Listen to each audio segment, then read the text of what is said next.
parents. Okay? Okay? I don't know how things gonna turn out for you. I ain't got no idea how nothing gonna turn out. No idea at all. Okay, I had to tell them that I pick y'all up. Okay? I had to tell them I pick y'all up, okay? Mm-hmm. Okay.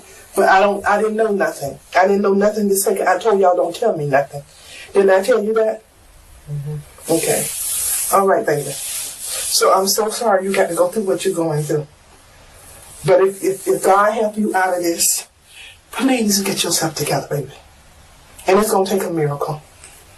It's going to take a miracle that we don't have. You can turn me loose now. You can sit back down because I don't know what's going to happen, baby. I don't know what's going to happen. Your grandma don't know. Ain't nothing we can do to help you now. It's all over now. I know. It's a hard pill to swallow. You can't see my brothers no more. No, nobody. That's why when you have your precious time, it should be precious time.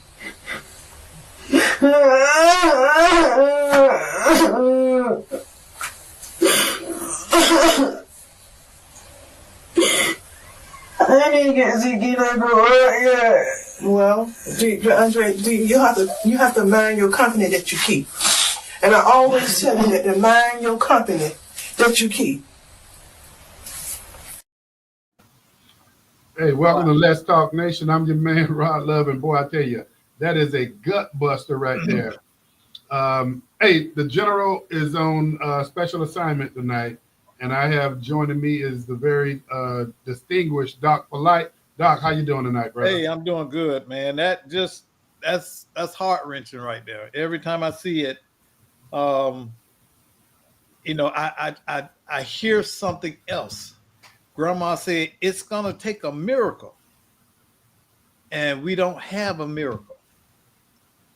If that's not the epitome of despair and hopelessness, for your grandmother to stand there and tell you your situation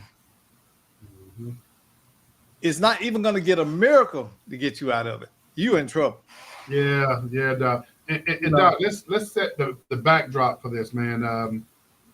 What we wanted to go ahead and bring to the audience tonight is something that happens all too often, and that is young people finding themselves in situations that changes their life forever.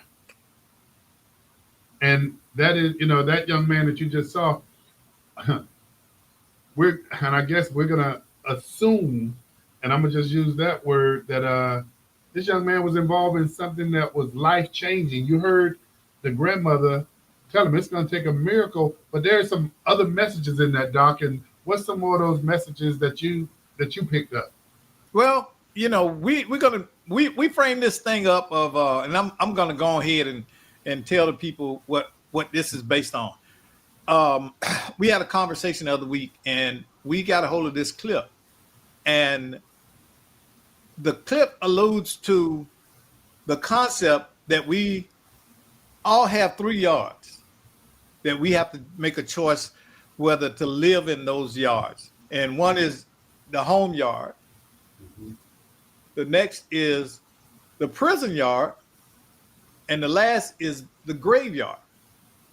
And we have a duty to take and care for children so that they don't end up in the graveyard or the prison yard. So we got them at home. While we got them in the home yard, we need to equip them to avoid the graveyard and the prison yard. And watching this clip, I mean, Rod, me and you, we've been chewing this thing a week, and every time we look at it, it's just something else sticks out. Yeah, Because think about all those life lessons that we've gotten, that we've ignored from our own parents. And the grandmother starts out by saying, you need to you should have listened to your parents. Then she goes into the part that people didn't see is when she told him to get up and give me a hug, baby. And then had to tell him, let me go. You can let me go now. Doc, how old you think that kid was? I'd say he's about 14, 15. I think, and just by the fact, and we were talking on the break about this, just by the fact that we are seeing this, usually in this in the process, this kind of stuff doesn't make it to the public airwaves. Mm-hmm. So we have concluded more than likely this kid has already been adjudicated, and he was probably adjudicated as an adult, because it seems as if whatever happened is horrific. Yeah. Because just by the despair, and I mean, I hate to hear that kid's cry. You know, he knows in his heart of heart that the world is gonna drop on him. But Doc, just like I mentioned to you before, this is something, man. I truly believe that you need to show clips like this in the schools. This needs to be something that there's a focus in the school on better decision making, because what's taking place with a lot of these young people's lives, man, is changing. It's going to change. We see more and more of these clips on a regular basis, Doc, to where you have young men going away for 20, 30 years. And again, Doc, I think when we look at communities where you have a high rate of delinquency, you have a high rate of calls for service by law enforcement, SRO involvement, I think, Doc, these are the kind of curriculums, if you would, that these young men and young ladies need to be exposed to. And that's why, Doc, we're showing this tonight, because there ain't no coming back from that, Doc. Mm-hmm. Well, I found the nexus of this. Here's what happened.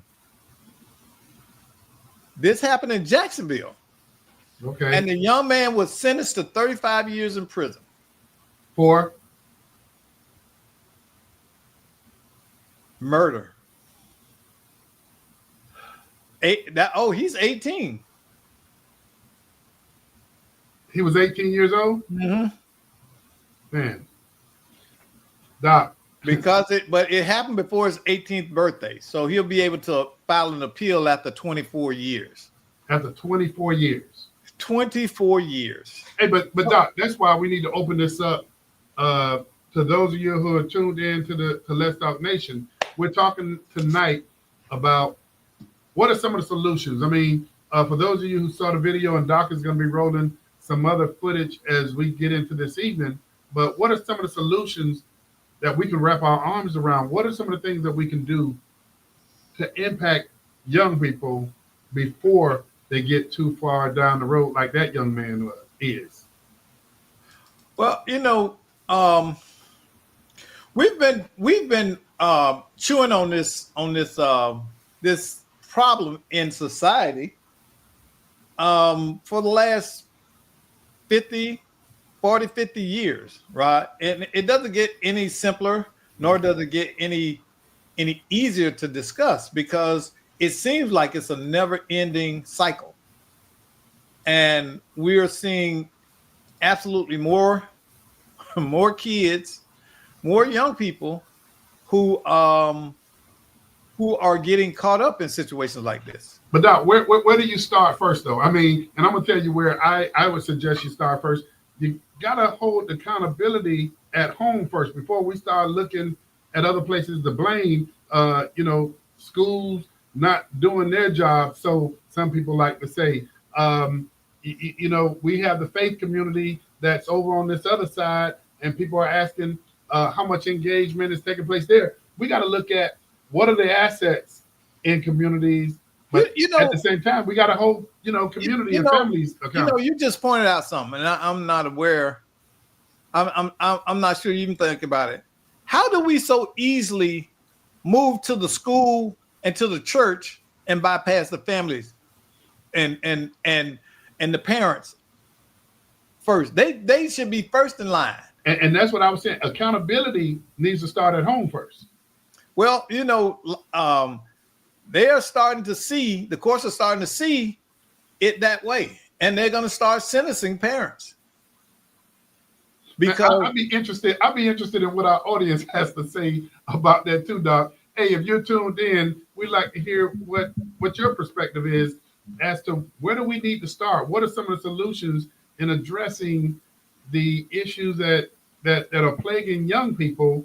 And that phone number is 407-921-6195. We'd like to hear what you have to say. and y'all go ahead and throw it in the chat as well. We got chat. You can click on it and put your answer right there or your ideas, and we'll put it up on the screen and talk about it.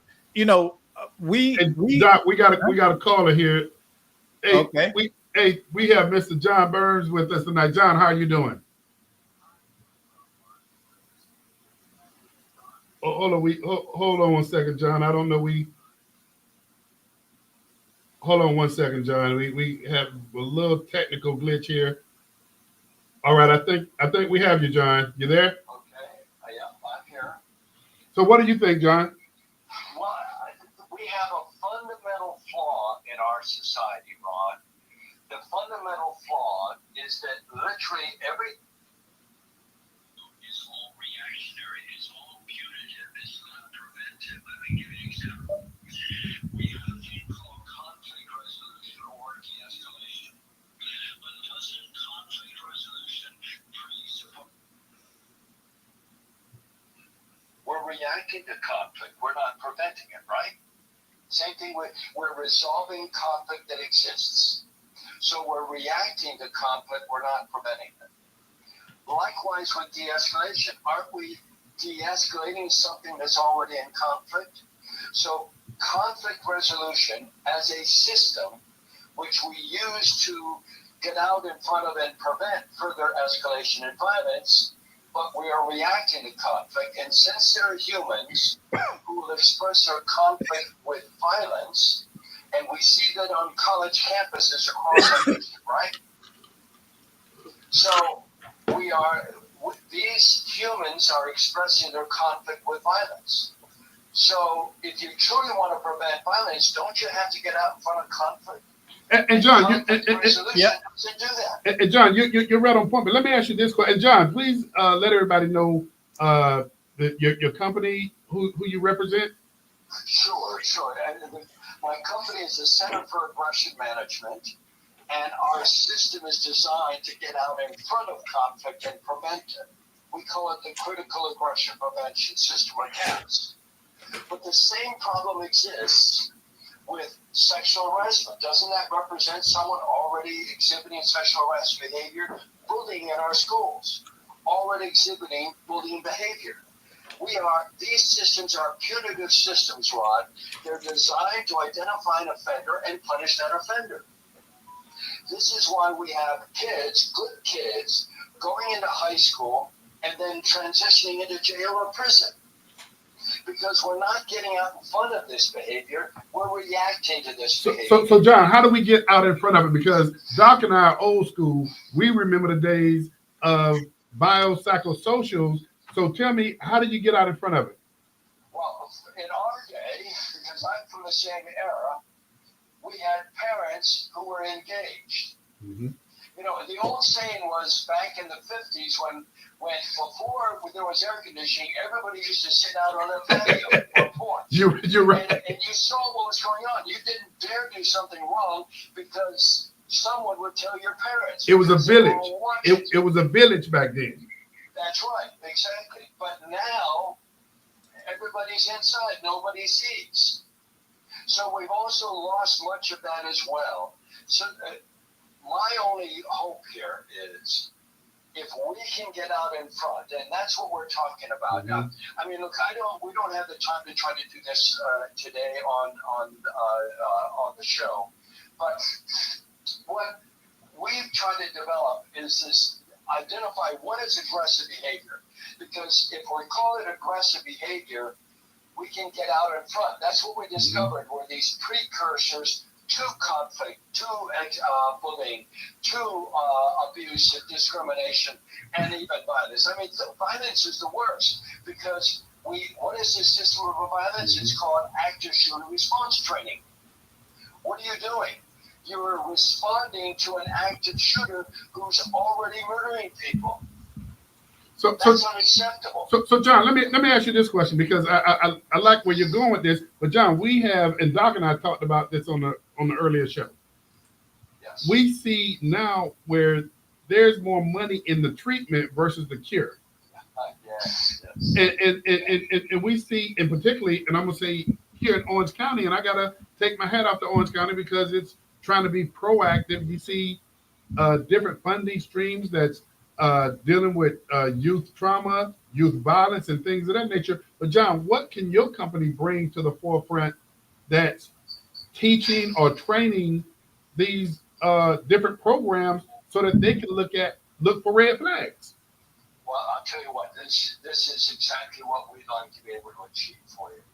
But, I mean, God love them, law enforcement is so wrapped up in responding, they just don't have much of a mindset for prevention. And so I've hit walls every time I've tried to work with law enforcement. You've seen me try to do that in the past, right? So it's a real struggle there. But if we could give, I mean, if we got this, and Doc will appreciate this, we got this scientifically validated as reliable. So we're identifying human-based indicators, precursors to conflict, bullying, abuse, discrimination. So by training people what these precursors are, and then you give them the skill sets. Number one, not just to diffuse, but to redirect. And that's a key element here, because we're teaching people not just how to identify these behaviors that are, again, scientifically reliable and do not violate HIPAA, because we do not use mental health assessments. They're too subjective. They're notoriously inaccurate. So we don't use mental health assessments or psychological evaluations. Number two, we do not use culture, gender, education, age, sexual orientation, or religion. So we don't violate FERPA in our schools, and we do not violate the Civil Rights Act of 1964. What does that mean? It means that we can record and track aggressive behavior with a certain impunity. That's unheard of, because everybody is keeping data, and Doc, I'm sure you'll appreciate this. Everybody is keeping data or trying to keep it confidential. Why? Because if it does becomes divulged, then you're going to have people breaking the HIPAA, FERPA, or the Civil Rights Act. Well, ours doesn't. So we can keep ours confidential, but you don't have to. So John, are you working with any of the schools? I am trying to work with schools, but they're so caught up in the state required. The state put together the app, the Fortified Florida app, and I said to them when I was working with several of those groups back when they were trying to put that together, and I said, guys, if you don't have a CAPS component to this thing, it's going to get shut down. Why? Because anybody can say anything. And the moment some kid says that girl is crazy, you've broken a rule. So before you know it, you're going to wind up getting this thing that's going to be. And I spoke to the Orange County's police chief, the Orange County Public Schools police chief. He said, John, I really like what you're doing, but I don't have bandwidth for more, because anybody can call in anything, and I have to respond to it. Yeah. Because if I don't, and something horrible happens, then that's gross negligence, and that actually puts us at risk. So I would love to work with schools, but I keep hitting this wall, because the wall is we have to do what the state tells us to do. That means I have to get even more political and try to go through Tallahassee, and that's been a nightmare. I don't have the funding to do that kind of game. Well, John, I know you've been out there, man, and I mean, you've been working it, and you've been really raising the flag to say, hey, here's help. That's right. And so, man, you're always welcome on Let's Talk Nation. And John, I think, man, as I mentioned to Doc earlier, there's this story about these kids floating down river, and you see people going in the river, getting these kids out. I think we need to go upstream and figure what's throwing them in the river. And so with that being said, John, I think I don't know what your engagement has been on the prevention side because, I got to, again, take my hats off to Orange County. I know the city of Orlando's doing some things too, but I think there's a place for what you're doing that can actually train providers to look at working with these kids in high risk communities in particular. Yeah, Rod, what we've done is we call this the Aggression Prevention Masterclass. We're offering the training because when you try to put the whole system in, it means you've got to get all these approvals for the software, you've got to get all the approvals for training all the people. But so we've created what we call the Aggression Prevention Masterclass. It's inexpensive. Any one person can take it. So if you're a parent or you're a school, someone working in schools that just want these skill sets for a nominal cost, you can get in and learn these skill sets.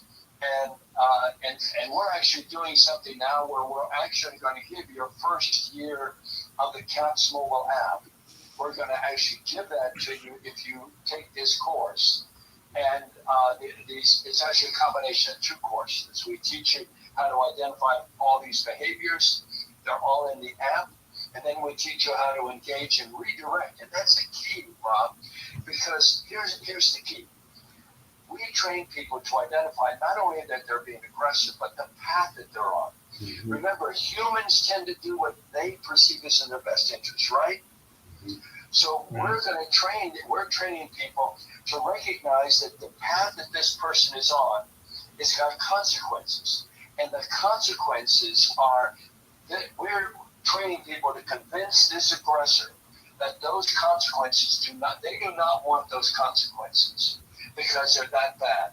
Now we redirect them. We give them an alternative path. This alternative path is a constructive path. It's a positive path. It addresses their issue, but it doesn't have any of those consequences. Hey, John, two things, man. I want to thank you for calling in, but two things before I let you go. The first one is you kind of pull the onion back for me to a degree to where I'm sitting here and I'm listening to you. And Doc, this goes along our conversation. Mm-hmm. This can directly relate to families. When we talk about accountability, yes. Parents can actually go and receive this training. So if they see some of these triggers or red flags in their own children, they have the tools that they need. That's the first thing, John. Absolutely. The second thing, John, how would anybody get a hold of you, man, if they're interested in, just engaging you for your training? Well, first of all, our website is aggressionmanagement.com. It's that simple, aggressionmanagement.com. Anybody who wants to call me and get access to this training, my telephone number is 407-718-5637. And if you didn't get a chance to write that down, you go to aggressionmanagement.com. That number is there on the front page. My email's there on that front page. Get in touch with me. I'm happy to give you the details so you can do it for your school or your family. It really is a solution that is desperately needed right now. And when I hear you talking about how do we get out in front of this and prevent it and stop having kids go to high school and then to jail and to prison, this is a system that is scientifically validated as reliable, and it does not violate any of those landmines that people are scared of. Hey, John, man, let me thank you. And you're always welcome, and you bring a wealth of knowledge and information. And once again, everybody, this is Mr. John Burns. He is the president, founder of Aggression Management, and you can contact him at area code 407-718-5637. John, thank you once again, man. Appreciate you, my friend. My pleasure. My great pleasure. Right. Take care. Bye-bye. Hey, and so, we have a wealth of information for you. And we have folk out there that can actually bring a great deal of value. Doc, we were talking about accountability. And John was absolutely right. So much of this is because we're not teaching living and life skills, we're subjecting our society to where we are now. We are not teaching. See, it's funny. We can go and learn about dead Englishmen from the Enlightenment period, Plato, Shakespeare, and all these people, but we're not teaching people how to live now, so that we have a safe and constructive society. Hey, Doc, here's something that John brought up, man. And I John we've known John, man, for some years now, man. I mean, what he brings to the table is of great value. Mm-hmm. But I don't know, man, why I never thought about the fact that you don't have to wait till you go to a school. And, I heard John talk about, his engagement or his attempted engagement with law enforcement to provide this training to them as well. But just think about this. If you're a parent out there and you're looking at how do you help your child or your children, here's a training for you. Mm-hmm. Here's the tools that you need. And for those of you who didn't get the phone number, it's scrolling across the screen right now, but you can also go to aggressionmanagement.com and you can follow up. And I would encourage the faith community to look at reach out to him. Yeah, because it can help. Many times I think pastors get those parents that come in, and the parents are usually at their wits' end. Yeah, maybe this can become a resource for them. You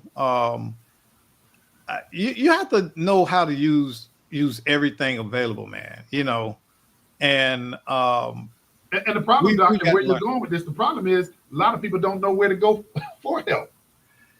Well, yeah, but you know something else that I thought about too, as John was talking, is the fact that, Rod, when you were coming up, did your mom say everything in front of you? No. Okay. And they would often tell you what? Stay out of grown folks' business. Mind your business. Hey, Doc, we live in a different time, because you and I mean, kids hear us talk about our parents telling us to go get a switch, and if we didn't go get the right size, they go pull up the tree. We live in a different time now. But it's children. not that, because yesterday, I was thinking, this is what when he was talking, it triggered what I watched yesterday. I was on Facebook, and this young mom, the kid had to be about, it looked like one of them was probably about 24 months, 36 months. And the other one was probably kindergarten age. And then she had one that was probably second, third grade in the car with her. And she started rapping. And all this stuff come popping out her mouth. Now, I don't know about you, but I couldn't see Velma spitting rhymes and cussing like that. No. And I told you, I never knew my mama cussed that much until I got to be an adult. But I definitely remember her not saying things or telling me, leave the room, go outside or go to your room. So I would not be exposed to whatever discussion was going on that was not for my absorption. You're right. Hey, Doc, you and I, we spoke earlier, and we talked about programs like Scared Straight and things of that nature. Yeah. Doc, if you could, and I don't know how many clips we have available, we wrote one clip of a young man who, as you mentioned, was sentenced to 35 years to prison for murder. These are things that are taking place, unfortunately, every day in communities around the country.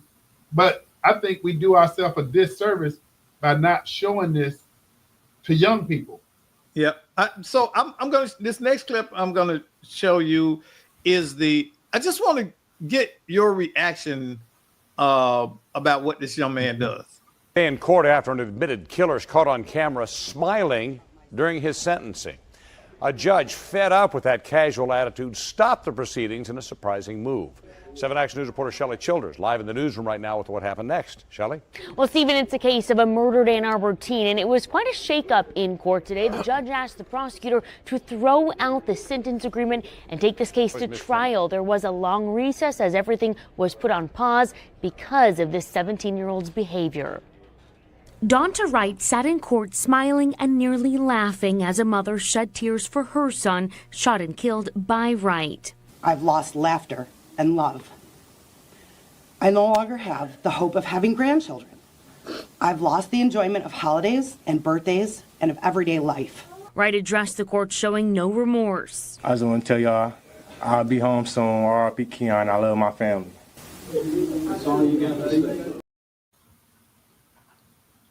The coldness and callousness belays that young man's years. Can you just just think of the environment in which that developed? That's learned behavior. That comes from somewhere, right? You unless you are a complete sociopath, you often don't have that kind of behavior. So that was what earlier in the earlier show I was talking about environment. That's what my point. That environment that he was in more than likely influenced this man to behave and believe that behavior is okay. He's calling out to the streets, letting them I'll be home and all of this stuff. Okay. So how can these kids be so cold? How can they be so nonchalant? And you know, Doc, that's why we're having this conversation tonight. You know, some people, I mean, as we've had conversation about this, we've had defenders of mental health, and okay, I get that part. We have individuals that talk about coming from socioeconomic deprived community. Doc, these young folk, I don't think they understand the level of consequences in which they find themselves in when you see this type of stuff, Doc. I mean, that's why I think we do a disservice to communities when we don't show this, because we showed a young man earlier who started bawling, you know, like a child. Yeah. And then we see this side of this young man who just, you know, if you look at that smirk on his face, it just does something to you. But Doc, I think, man, we got to figure out how do we continue to show what's taking place so that this becomes real to young people, becomes real to communities. But then, as we had John on, we got to figure out how do we access the tools that we need. Well, we got to find out the tools that we need. That's the $1 million question right there. Because it, like I said, for the last 50, 40 years, the tools that we have been using have not significantly made a dent in this phenomenon. And Doc, here's something, Doc, and I'm sorry for interrupting you, but here's something that has come to mind, and I think all four of these are tools, and all four of these need to be used, and these are also the four pillars that when Orange County had its Orange County Citizen Safety Task Force, these were the four pillars: prevention, intervention, enforcement, and prosecution. All of those have to be used, Doc. Exactly. But where are we? We're right back to the old standby reactionary. We don't do anything, make any significant changes until we have to react, you know, and that's usually when something is so horrific, it insults our sensibilities, and there's an outcry from the community. Then the politicians say, oh, we're going to throw together this task force, and they're going to put the task force there. The task force is going to make these great suggestions, and they'll say, okay, thank you, task force. We got it now from here. And this minute the task force disbands, they throw the file in the top drawer and go on. And let me say this, Doc, because I don't want to be dismissive, because and you're familiar with this. There's some programs out there that's doing some great work in changing young people's lives. I don't want to start naming one, because there's a whole lot of them that I'm familiar with that are doing some great work. Doc, I think what we need to do is look at the outcomes from these programs, make sure that they're being paraded as much as we are in here talking about these young folk And who are and you just, but you know what one of the key elements of their success is? what's that? They have very little government interference. A lot of them are not so much. Government might give them some funds, but they tend to be run by people who are passionate about what they're doing, and those people are fundraisers and can get other means. The moment you go and I'm just being real. The moment you go to the city, you go to the county, you go to the state, there is some oversight. Now, some people don't like that.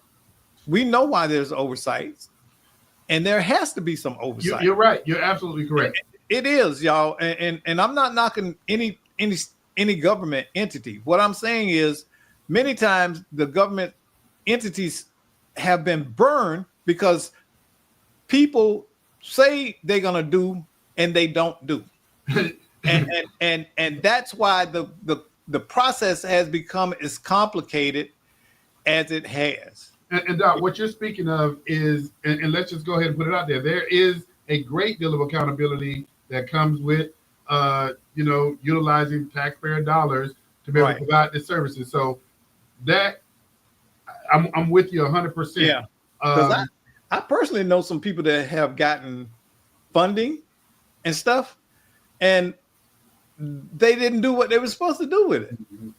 And so you can't help but it's about the outcomes, Doc. It's about the outcomes. Yeah, it's a double-edged sword, and this is why it's so important to understand bad actors in our community and not support them. But I think also, Doc, here's the other side of it. We got to figure how we work together. How do if you're providing mentoring services, but then there's a mental health component that your organization doesn't have a level of expertise in, how do you engage with that mental health resource in your community? If you have girls in your household and you're looking for a gender-specific program that's catering to girls, I mean, I think we can't do this or that. I think we got to do both. Right. It shouldn't be that, but resources are limited, and you can't feed everybody. And sadly that's it. But what we need to start doing is reducing the production of dysfunction, and that was something that John was talking about. Stop making these dysfunctional kids. Stop, like you said, go upriver and see who's throwing them in. And that's who you get. The people that's throwing them in, that's who you punish. See, and they'll stop throwing people in. So if we go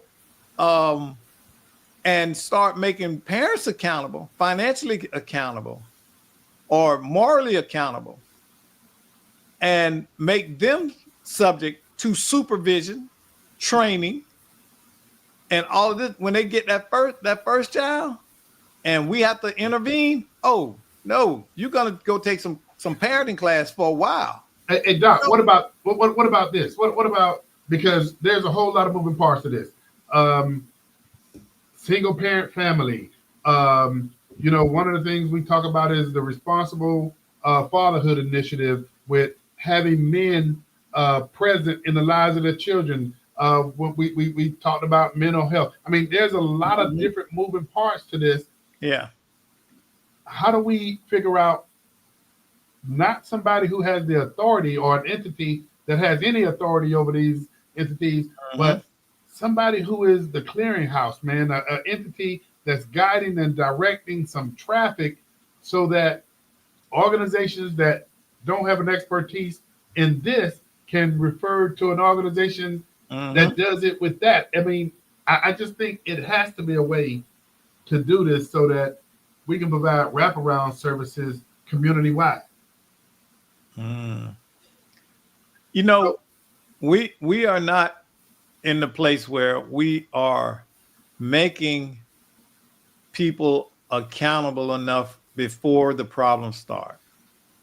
Okay, we're just not, and we're acting like people will go and learn this stuff on their own. We're pretending that new parents will automatically learn how to parent and turn into to June and Ward Cleaver and raise this all-American family with no problems and everybody goes to school and all of that, and we're not. Too many of our kids under 18 are having encounters with law enforcement. Too many of them don't respect authority. Look, I could not teach school for all the rice in China. I'm sorry. I just could not do it in this day and age because the amount of problems that the teachers have to manage. They spend more time on behavioral issues and conduct issues than they do teaching. And it takes that one child in that class to impact everybody else's learning. And Doc, we talked about it on the other show. Third grade reading levels. Yeah. The information is out there, man. I mean, Doc, we just got to figure, how do we circle the wagon, so to speak? And we tolerate it because your child can come home, Amy can come home and say, Dad, I'm having trouble reading. And you like, well, wait a minute. Why are you having trouble reading? Is the teacher helping you? Yeah, but she spent all her time with this boy in class who always acting up. That telling you right there, your child is being denied an education and the attention of the teacher that she needs to succeed. And it's not only her, it's the other kids as well. So now because the teacher has spent at least 40% of her day engaged in behavior control, you've robbed those other kids of 40% of learning time, of face time, or interaction time to follow instruction. And Doc, but here's the other part, and I get what you're saying. Here's the other part, and I'm gonna tell you, here's something I used to do at home, and that is, I used to ask my daughters, where your books at? When I'm walking through the house and I'm sitting back saying, when you gonna pick that up? You know me, Doc, with my girls. When you gonna pick that up? A lot of what we do has to start at home too. Yeah, but I was laughing because I was thinking about the joke about the kid didn't want their dad to do help them with their homework. Yeah. Because every time you help me, I get a D. So sometimes, hey, home ain't the place to get that help. So but I understand what you're saying, and the whole thing is, it used to be that you weren't the exceptional father. You were what your fathers did. Right. You're right. Now, someone doing that is exceptional. That's like women now say, "Oh, John, he stayed home with the kids." Well, that's his kids. Those his kids. You're right. He ain't babysitting. Them his kids. Oh, he stayed home and babysitted the kid. No, those are his kids. Those his kids. You're right. Hey, Doc, but again, I think, man, and I know you got a repertoire of what we've been collecting. I think we got to show a lot more of this and let it be reflective, of the community, for the community to say, hey, this is reality. This is happening in our backyard. We got to do something about it. Yeah. And so many of us are not willing to stand up and speak up. You know, it's almost like the no snitching thing has muted our voices, that we can't stand up and say, here's right and here's wrong. Nobody, you know, everybody think you're judging them, and nobody wants to be judged now. And they'll pull out a Bible scripture and throw it at you. And you know me, knowing that I'm a Bible scholar and reader, I will break that scripture down to them and explain that that's not what that means. You're right. Doc, you got another clip? You got another clip for us? Yeah, let me show this one. I don't know where this one will take us, but we'll look at it. Safety alert: a 16-year-old boy was convicted of murder, will spend the rest of his life in prison. Joshua Coleman shot and killed Deasia Green in an alley last year. 13 Action News reporter Alexis Means was in court when the judge sentenced the teen. This family is absolutely devastated. They came to court for the sentencing, and they still don't have a motive to why their daughter was shot and killed. 16-year-old Joshua Coleman pleaded guilty to murder and was sentenced to life in prison. The teen shot Deasia Green in the back of the head in an alley. Coleman was stone-faced as Green's mother asked him why he killed her daughter. Why would Joshua do this to her? She didn't deserve it. She was a social butterfly. She didn't deserve it. Last year, Toledo police found the 15-year-old girl dead in an alley in the 1300 block of Page. Police said Green was a habitual runaway. The teen's parents reported her missing, but there was something different about this time. The prosecutors said an eyewitness came forward to help TPD solve this case. I can't tell you enough how important it is for, if you see what's happened to someone, to come forward. And we had an individual that did that, and that takes incredible bravery. Judge Michael Goulding. Doc, man, this is happening too often, man. And what's unique about this one is that both of these were troubled teens. If you paid attention, they were talking about this young lady habitually ran away, and that this time, you know, the family is something different. You know, what's going on in these households? I'm not saying this to be self-righteous. Hear me. I'm not. What I'm trying to do is encourage us to think, just what's going on? Why has this become so not acceptable, but expected?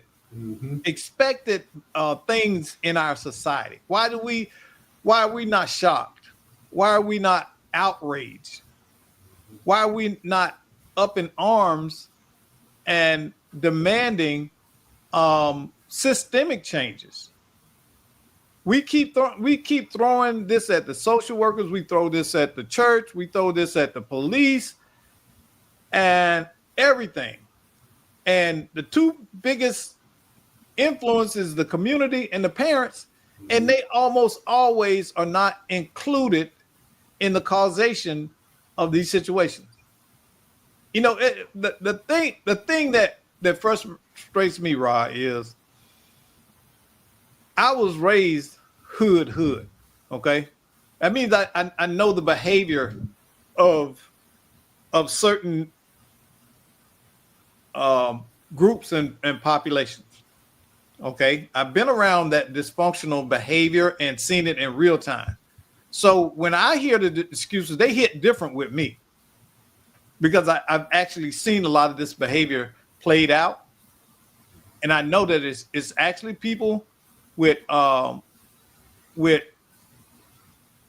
stupidity and ignorance driving them. They're not trying to learn. See, we want to make it Hallmark package. A lot of these people are not willing to learn. They don't think that they need to learn, and they want to live how they want to live. And to hell with what society says.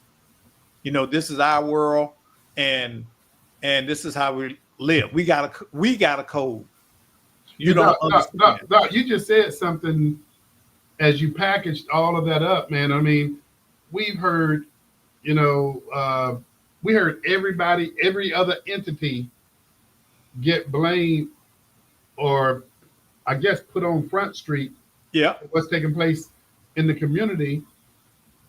But when are we going to put the full court press on the community to say, hey, we got to get our arms around this. We got to be more accountable. And I mean, that when curfews in Orange County at one point in time, when unfortunately we had a streak of youth violence taking place, that, you know, curfews were being discussed.